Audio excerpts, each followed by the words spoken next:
Good morning, fellow Toastmasters. I am so excited to be able to talk about pathways today, and I will be talking about levels 3, 4, and 5.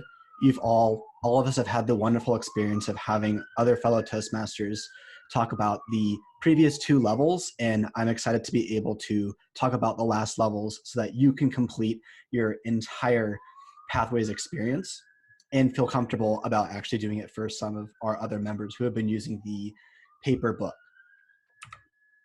So very quickly, I don't want to spend too much time on it, but let's talk about all of the paths that we have. You can see that there are 10 different paths, and many of us who have started Pathways took a questionnaire to potentially do one of the paths, depending on our interests and things like that. Or if you wanted to, after you took the questionnaire, you can just pick one of them that sounded interesting.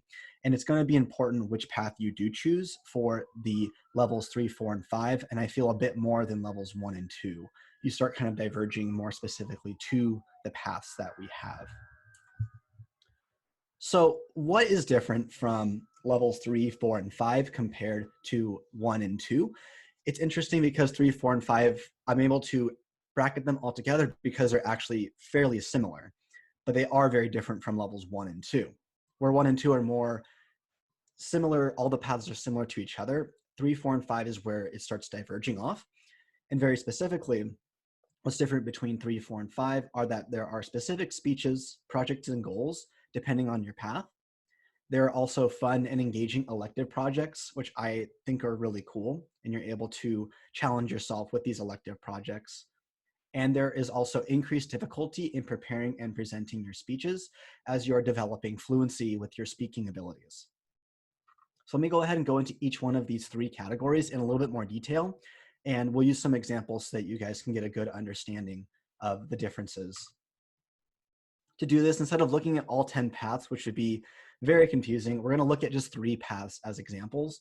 Dynamic leadership, which is the path that I am on, effective coaching, and persuasive influence. So at a glance, you can see that these 3 paths have very different main projects that you are going to be completing. If you look at dynamic leadership, you see that there's negotiating the best outcome, managing change, and then the level 5 is lead any situation. And it seems like all the level 5s have reflect on your path, which is the final project that you will do.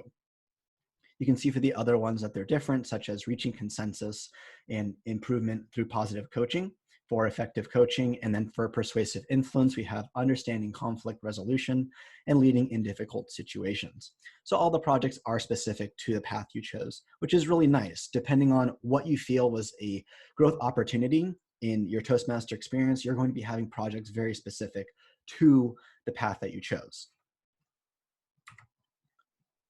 And now you can see that along with those specific projects, typically it's about 1 per level, you have a lot of elective projects that you're able to choose from.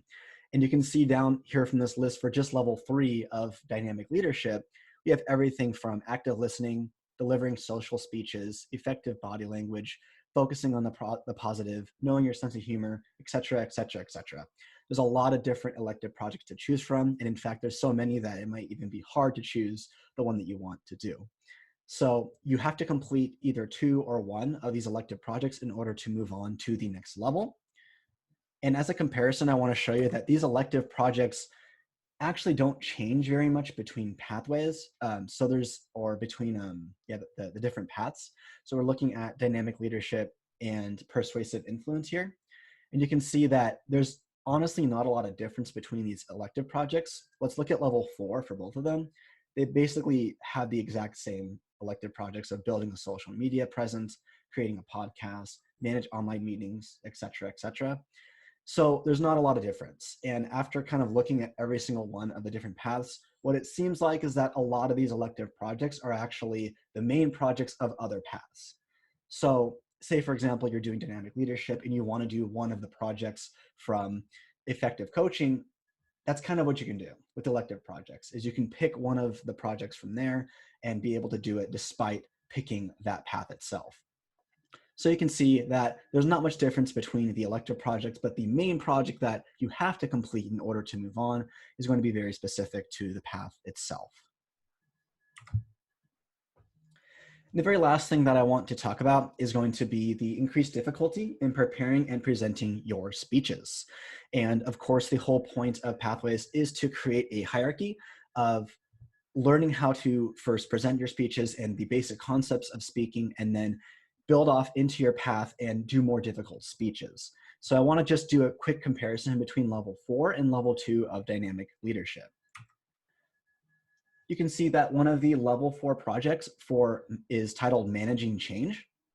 And just very quickly, the overview of this project is to create a change management plan for a real or hypothetical situation. You may create a plan that is based on past change or future change that is happening in your personal, Toastmasters, or professional life.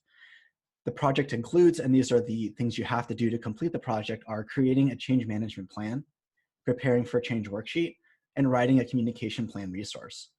And of course, doing all these things and then fitting it inside of a 5 to 7 minute speech, which is challenging in itself. So you can see there's a lot of steps to this project. There's a lot going on.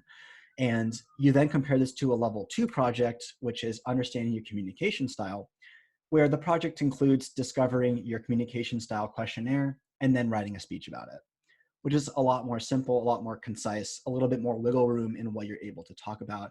So the actual difficulty of completing this speech is a lot easier compared to level 4 from level 2.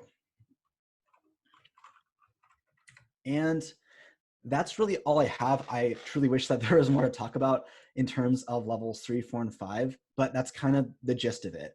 Now that you've got a good feeling of how Pathways works and from the great speeches from our other Toastmasters, really all that you have to do now is just complete 3, 4, and 5. Again, it's going to be a little bit more difficult, but you're able to do it. So in conclusion, you'll be challenged with topics specific to your path. And although nearly identical, elective projects will take you out of your comfort zone. Some of them seem very challenging. And then speeches get more in-depth and multidimensional as your speaking skills increase. So I hope everyone learned something from this, and I hope that you go forth and cross the finish line. And I can't wait to hear when all of you guys complete your path from level 5. Thank you.